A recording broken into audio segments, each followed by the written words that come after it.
Welcome back sa aking channel. Narito na naman tayo para magatid ng mainit na balita mula sa mundo ng politika at social media.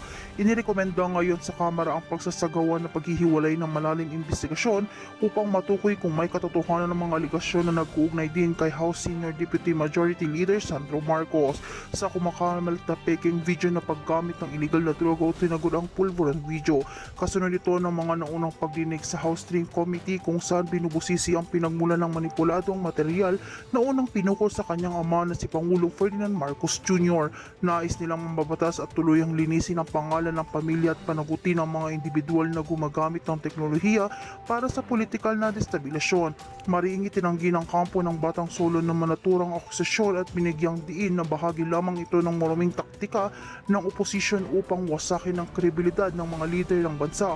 Ayon sa bahayag ni Sandro Marcos, ang mga ganitong uri ng web of lies o tahi-tahing kasinungalingan ay halatang may layuning magasik ng kaguluhan sa pamalaan at isulong ang interes ng ilang politiko. Sa kabila nito, bukas ang kanyang tanggapan at anumang formal na pagsisiyasat upang matunayan na walang basihan ang mga kumakalat na chismis laban sa kanya. Samantalang muling nagbabala ang National Bureau of Investigation at Department of Information and Communication Technology na ang buong serye ng pulveron video ay napanoyan na isang deepfake at produkto ng AI-generated face swap ng technology based sa pagsusuri ng mga lokal na international eksperto. Tiniyak ng mga otoridad na sinumang mapatunayang nag-iimbento o magpakalat o nag-uugnay sa mga bagong pangalan sa peking video ay maghaharap ng parusa sa ilalim ng Cyber Prevention Crime. Kaya manatili kayong nakatutok dito sa aking channel sa bawat pag-ikot ng kaganapan. Kami ang iyong magiging sandigan sa walang kinikilingang impormasyon. Huwag kalimutan mag-like, share, and subscribe para updated ka sa mainit na balita mula sa mundo ng politika.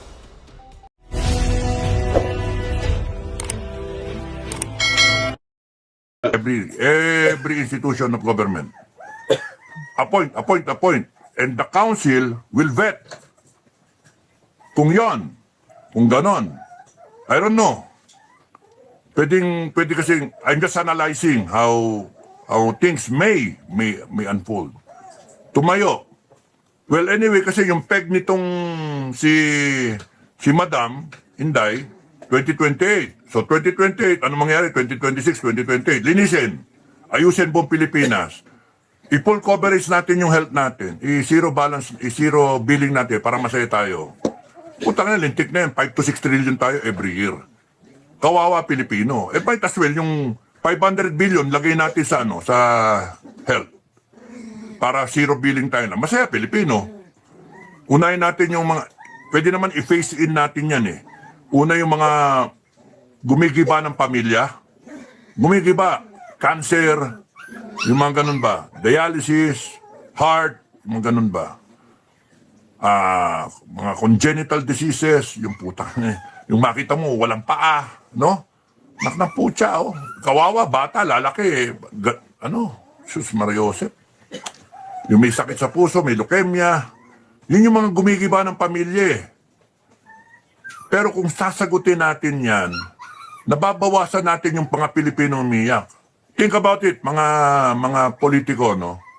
So far wala ako nadidinig sa inyo kasi panay rhetorics eh. Ayusin natin yung bansa natin.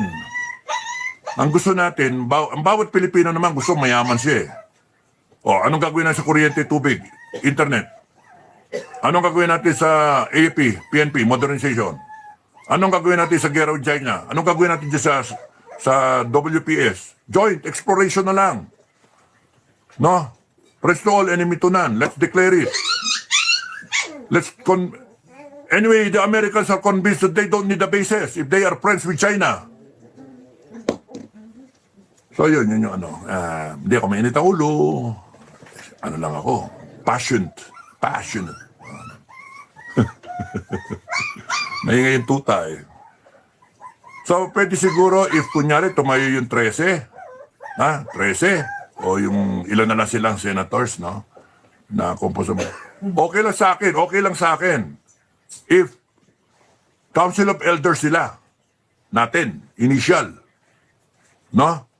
Sinuportahan ko niya rin ng taong bayan, kayo nandyan, pasok yung ibang mga military sector, retired or active, boom, civil military junta, linisin ang Pilipinas. Get rid of all these corrupt politicians. Mark Coleta, come on down. You have the floor. Imbestigahan mo lahat. And then, let's have 2 years. Kayo, you have 2 years. And you have 2 years. Linisin niyo ang Pilipinas. Council of Elders. Simulan niyo Kamaro. Cayetano, Marcoleta, Robin. Bato. Na? All the senators, because you were all voted by the Filipino people. As Marcos was voted, Inday Sara was voted. Marcos, pumapalpak eh. Oh. Inday Sara, kinakasuhan. Ayaw niyang makomite. So, para malinis, pwede yung national elected na senators. Milyon din ang boto nila eh. Now, constitutional, Inday Sara. Unconstitutional, question mark.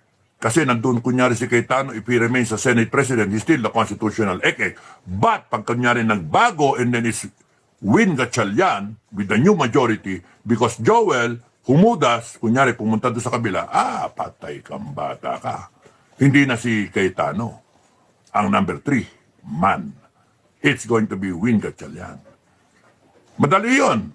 Walang problema. Taong bayan masusunod eh. You piss off the Filipino people, the sovereign Filipino people, they just stand up and then declare. Putangin nyo, banggago kayo, gunggong kayo, binaboy nyo yung bansa namin. Kami naman ngayon ng tatayo. Tangin nyo. We support the right-minded people who are willing to reboot everything. So, lahat ng gustong sumali na i-reboot ito, i-reboot na natin before we hold elections sa 2028. Ayusin natin yung COMELEC. Ayusin natin yung the process, how we get our candidates. Because sa akin, mas maganda yung marami tayong mga potential candidates from president down the line. It's just a matter that they are vetted by COMELEC. Ayusin natin yung COMELEC. Ayusin natin yung healthcare, ayusin natin yung food security, DA, ang daming sa DA, ang daming mga ek-ek dyan. Pati yung yung may NFA pa ba? Pati yung smuggling ng mga whatever. Maraming pati DNR. Pati yung pag-title ng mga lote-lote na government land na tatitlean. Anak ng putya yan. Bitayin natin lahat ng mga gago, lahat ng gumawa ng pera. Bitayin natin lahat. I don't mind na mabawasan tayo ng Pilipino. Marami naman tayo, 120 million tayo eh. Kahit mabawasan ka ng 20 million, okay lang eh. Pero matino na yung bansa natin. You know, kahit ilan yung patayin nyo dyan, pagka hindi nyo binago yung setup, pag hindi natin naintindihan ang yung pinaka-core na problem, the failure of the family, failure of education, the institution.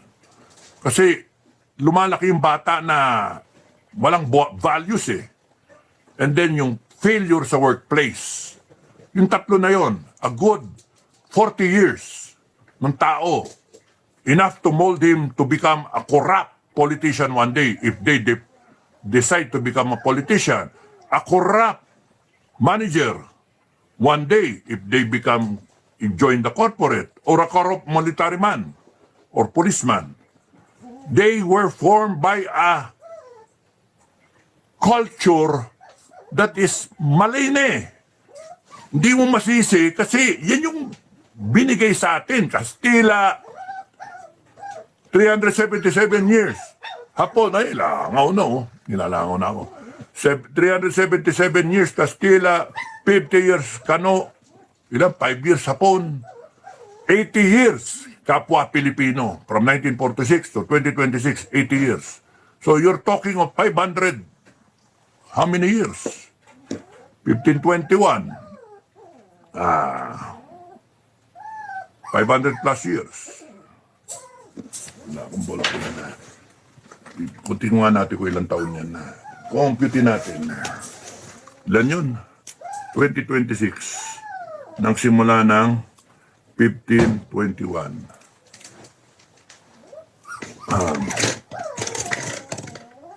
Okay, pampatalino.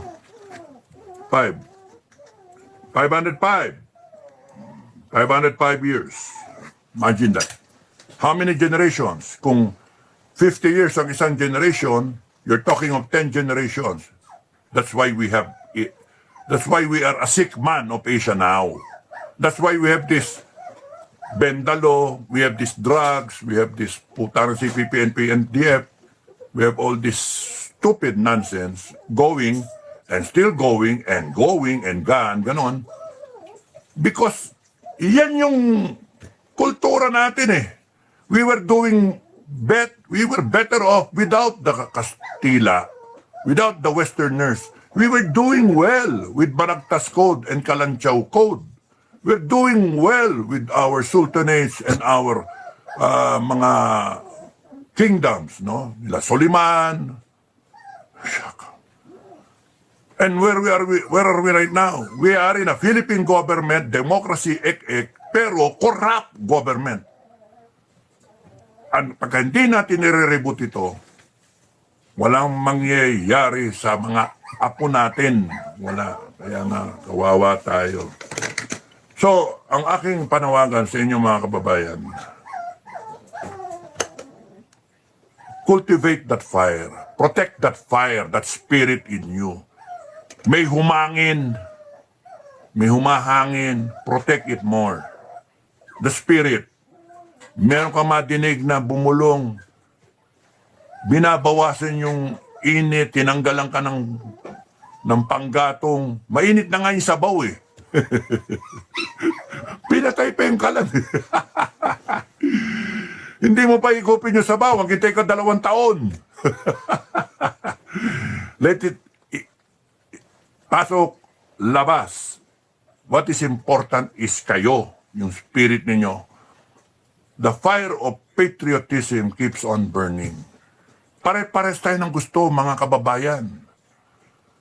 Kaya kayo maging putangin ng pro-Marcos kayo, o kaya pro-Duterte kayo, pro-gitna kayo, o troll kayo, o vlogger kayo, o mainstream media na ewang kumpu, tragis ng mga ano na yan.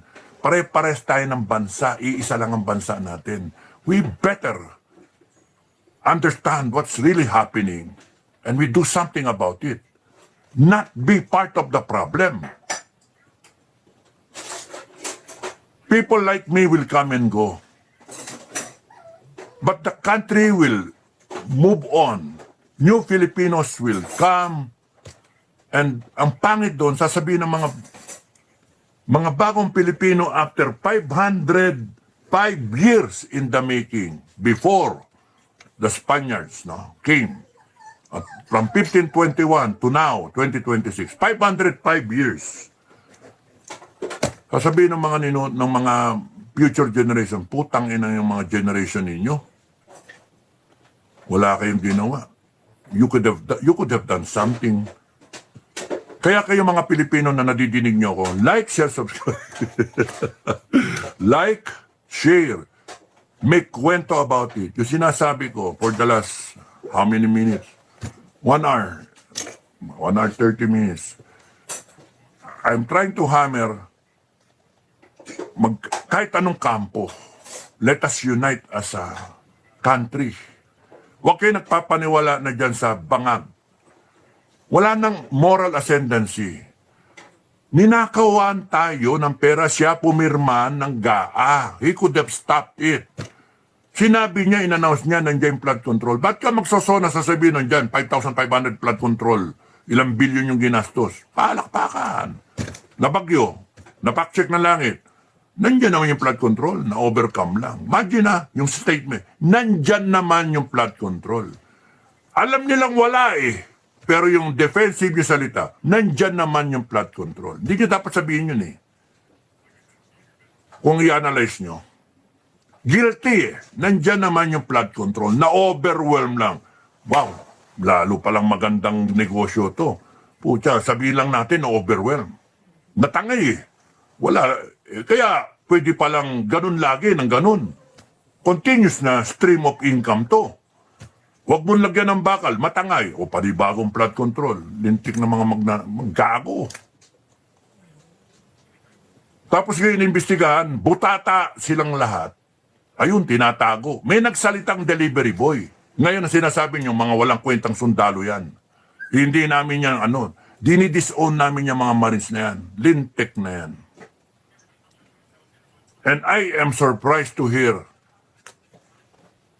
fellow PMAers, Cavaliers, kakaya kayo. Sinisiraan nyo itong mga nagsasalita. Hindi nyo pa nadidinig yung sinasabi. Sinungaling na kagad. Tinatanggap nyo yung sabi-sabi na tumanggap ng 5 million. Galit kayo doon. Putang ina nyo. Sorry pero putang ina nyo. Yung tinanggap na paldo-paldo na ilang maleta, di kayo galit? Gago. Buti nga may nagsasabi, nag-deliver kami. Ang small na maleta, 20 million to 30 million. Medium na maleta, 30 to 40. Big maleta, 50 to 70 million. Wala mga putya. Di kayo nagre-react doon. Pero doon sa Marines, nagre-react kayo, binigyan ng 5 million. Di ka pa kayo sigurado kung tama o mali. Bakit hindi natin cross-check?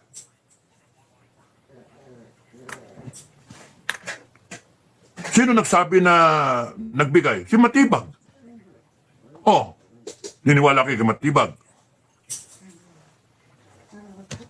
Kaya nga, kung ganyan tayo, may taswel, magrevolusyon na lang tayo Magpatayo na lang tayo. Malabas ko sino, mananalo dyan yung may katwiran Gusto niyo ba ganon? Panay kayo porme, panay kayo astang ang yayabang, wala naman kayo bubugi. Salita-salita. Sayang yung marangko ninyo, sayang yung pinagdaanan ninyo. So mga Pilipino, saan tayo? Sana tayo ngayon? Huwag kayong nasisiraan ng loob dahil sa nagsalita si Inday Sara ngayon. She has a reason for saying that. If you trust her, you trust her more. Yun lang yun. Ako, galit ako. Galit ako kay Inday Sinabi yun. Kasi dapat, Madam President, ikaw may isa kang tao. Huwag ako, hindi ako. May isa kang tao na walang gagawin kung hindi kontrahin ka. Yun ang sweldo niya. Kontrahin mo ako Lahat sinasabi, ma'am, ang galing mo, ma'am. Yung isa, ma'am, mapapaya ka dyan. Kasi ba't kayo takot na sabihin? Parang yung armed forces. Kaya nagkakaroon tayo ng problema Lahat kayo, praises sa presidente. Bangag na nga yung presidente. Good, Mr. President. Astig, Mr. President. Panay tayo sip-sibuto. And again, that's because our culture, after 500 years, yan, problema. Kaya nga lahat na nangyayari ngayon sinasabi ko, simptomas yan. Yung paninindigan ng isang Pilipino, hindi kagaya ng isang Pilipino, iba-iba tayo, iba walang paki. Yung iba kumakampi sa mali Because yung kultura natin, yun ang problema. Yung tinanim na puno, yung buto, yun yung problema. Simptomas lang yung korupsyon, yung bendalo, yung droga, simptomas lahat yan, CPP-NPA. Kasi nga, mali-mali Alam mo ng mali, ganun ka lang. Ayaw mong mapusoy Kasi babayonetahin ka ng Hapon, ibabartolina ka ng mga Kastila.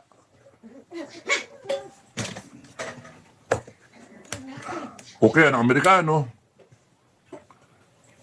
500 years in the making, and imagine, that's why we have to reboot. Otherwise, we cannot proceed as a country because we are a damaged people. We are producing the wrong people. We have to correct it. We have to have that painstaking solution na, hindi natin korekto, it will go on for another 500 years. Magre-reboot na ang langit, hindi tayo nagre-reboot. Mariusip tayo.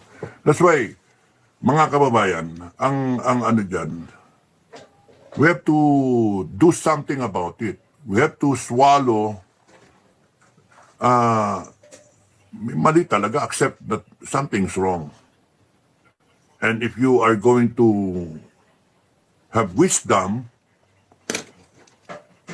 You find fault, madali. We find fault, madali. Pero kung titingnan nyo, you have to level up, understand, why is this so? People do not want to come out and say what they want to say. Afraid. Balikan kayo, Kastila, Hapon, Amerikano. Magsalita ka, patay. Na-carry over eh. Na-carry over. Hindi na-carry over, patriotism. Bakit? Yung mga bayani pinapatay eh. Huwag ka na maging bayani. Putang na pinapatay eh. Nasa si Bonifacio, nasaan yung mga ninuno ni Bonifacio? Nagkapamilya ba si Bonifacio? Si Del Pilar, mayroon ba siyang pamilya? Wala, mga batang namatay eh. Kaya parang nasa DNA natin, you will survive pagka hindi ka nakialam. Pero, pagka hindi ka nakialam, namamayagpag yung tarantado, kaya nga inabot tayo ng 377 years sa Kastila. Pasalamat tayo, nandyan sila Aguinaldo, na tinarantado rin ng kapwa Pilipino. And up to now, ganun tayo. Tinatarantado tayo ng kapwa Pilipino. 1946 to the present, yung tinarantado tayo ng tatay. Marcos Sr. na nagkaroon ng ano tawag dyan, martial law. Ngayon, Marcos Jr., silent martial law. Natarantado rin tayo. Kaya, kung hindi kayo lalaban and you masisira kayo ng loob because of what you hear, wala. Kaya kung merong nadidinig kayo, okay lang. Hear it and then discern. Tama, mali, etc., etc. And then think of the objective. Pagka nasira ng loob ng sundalo, ang objective mo, Hil Abubakar. Wala na. Ayaw mo. Napagod ka na eh. Ayaw mo na pumunta ron. Wala na. Wala na magyari. Ganun yung sa atin. If your idol, your perceived leader, fails to inspire you, find someone else who will inspire you. If nahirapan ka, ikwento mo so that others can inspire you. Hindi yung meron kang isa na, SFJ, para sa atin lahat to hirap maging chairman eh. Pero kunyari isipin mo, na-turn off ako, nainis ako, hearing that, and daming explanation, sa akin simple lang, mag-usap tayong lahat, mag-meeting tayo, eye to eye, tingnan natin, ano ba talaga ang mangyari, ano ba gusto natin mangyari? 2028, fine, 2028, kayo na lang. Hintay ako 2028, boboto ako. Hindi ko kayo boto. Pagka ngayon nagkaroon ng turnaround, at may tumayo dyan, senator, kung Kamaro, tumayo kunyari, Cayetano, Marcoleta, o kaya si Robin, bakit? Sakto eh. Christian, representation, si Cayetano, si Marcoleta, INC, si Robin, Muslim Brothers, Kamaro. Tumayo yung tatlo, okay na ako. So, tumayo yung Senado ng matitino, mas okay ako. Suportahan natin mga kababayan. And then from there on, bahala na kayo kung anong gusto niyo mangyari. Suggestion ko lang, mag-reboot tayo. No? If you go Constitution, Inday Sara, come on down. If you go unconstitutional, because yun ang gusto ng tao, you go civil-military junta. If you go a mix, civil-military junta, Inday Sara is the figurehead. Pag-usapan nyo. Kaya nga maganda pag-usapan ninyo. Because right now, this government, I cannot fathom, hindi ko maintindihan kung bakit kinakailangan tumagal pa ng 2 taon. After what they're doing. Lahat sila. Sobre. Punta ka na tatakutin yung mga tao na aresto-aresto, tarantado kayo. Subukan nyo, gawin nyo sa akin. Gawin nyo sa akin. Magkaroon ako rason, personalin ko kayo. Mga gago itong mga to eh. Mga langaw na pinadapo lang natin. Puta ng mga yan. Sinusweldohan natin yung mga gagong to. Ninakawan tayo, tapos kinukonsinti lang ngayon ng magdanakaw. Mga animal. Tapos nagtatago sila sa mga batas natin. Ang pinipilit tayo na sumunod tayo sa konstitusyon natin na silang bumababoy. Hindi ko ba mainis niyan? Tapos magbabayad sila ng mga troll, magbabayad sila ng mga puta, using our taxpayers' money. And they have nothing to show for. Anong ginawa nila sa 4 na taon? Nasa yung mga bahay? 6 na milyon, pangako. Dapat ngayon, nakaka-4 milyon ka na na bahay eh. O nasa yung bigas? 20 pesos. Dog rice nga, 39 eh. Kabibili ko lang kanina eh. Tarantado. 20 pesos na bigas. Gago. Tapos, wala ka, gasolina natin. Tapos kakabenta mo lang na airport. Gano? Ilang bilyon yun? 49? Tapos binenta mo pa yung yung sa Kaliraya. Yung hydro-ek-ek. Panay kayo benta. Nasaan yung pera? Yung pera ng PhilHealth, sinoli nyo na ba? Saan gago itong mga taon to? Tapos kayo nagpapaloko, mga kababayan. Hindi, dapat hindi kayo nagpapaloko na. Kausapin nyo na kausapin, engage yung iba. Kung mag-aaway kayo, mag-aaway kayo. Mali eh. Nangingibabaw yung kadiliman eh. So let us support yung gustong tumayo dyan na senator kung meron man tatayo dyan. Cayetano Marcoleta, Robin, Bato. Who else? They need our support. Pabor ako silang tumayo eh. Kung ayaw ni Inday tumayo, sila na lang, senators naman, voted by the public. Ngayon, kung pare-pare, you will not find courage in your, I do hope Cayetano finds courage because he's God-fearing. Ngayon, kung hindi, may final option pa. May final option pa ang Pilipino. Kaya gusto ko mag-usap-usap lahat ng grupo eh. Pagalingan tayo. Gusto ko malaman, ano ba talaga gusto nyo mangyari?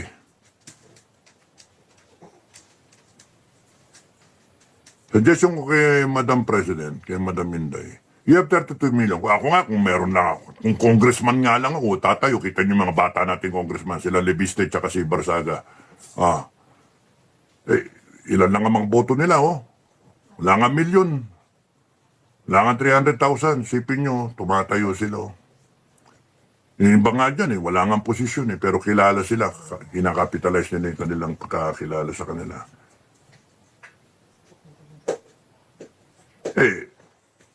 Kung ako lang may vlogger, kunyari vlogger ako na milyon yung follower ko, okay kalahating milyon, whatever, ay pusang Kung ako'y isang congressman, lalo na kung isang senator ako, milyon ang boto ko, ay putya, I'll find the courage to because I owe it to the people. Tayo talaga. Walang keme-keme. Alam ko yung mali eh. Alam ko yung tama. Ipaglalaban ko yung tama. Ipaglalaban ko yung Pilipino. Ganun dapat. Tatakot kayo, paano kung di lumabas yung tao? Diyos ko naman. Anong tingin nyo sa langit? Tinutulugan kayo ng langit? You have to risk. You have to risk. You have to accept the responsibility. You have to lead. Hindi namin kailangan ng politiko. Ang politiko, oportunista. Intindihan nyo, no? Yung manakikinig. Ang politiko, kabig. Addition. Yan. Okay ba yan? Yung mukha ko, maganda image ko. Ganun ang politiko. Pagka hindi nakarap sa camera, puta na, shit, ang baho nung yumakap sa akin. Mga ganun ba? Pero pagka sa labas, pagkakarap sa camera, ganun pa eh. Puta, Tapos pero pagka nakatago na sa camera, off there ba? Off na. Oh, tanga. Ang kulit nung kausap ko, etc., etc., etc. Hindi na totoo yung ganun tao. Kaya ayoko ng politiko. No? Bihira yung mga politikong matitino eh. Yung mga tao. Duterte is one. That's why I admire Duterte. Hindi ko binoto yun, but I admire Duterte. He's a human being. No? Compare mo yan sa mga disente na hindi pala mura, mga prim and proper. Itapon nyo lahat kay Duterte, but he was able to run this country beyond expectations. Ngayon, nasaan siya? Sa Hague. Ay, nako. The earlier natapusin to, the earlier we will be able to resolve yung kay Duterte na yan eh. Na yung status ni Duterte. Pero right now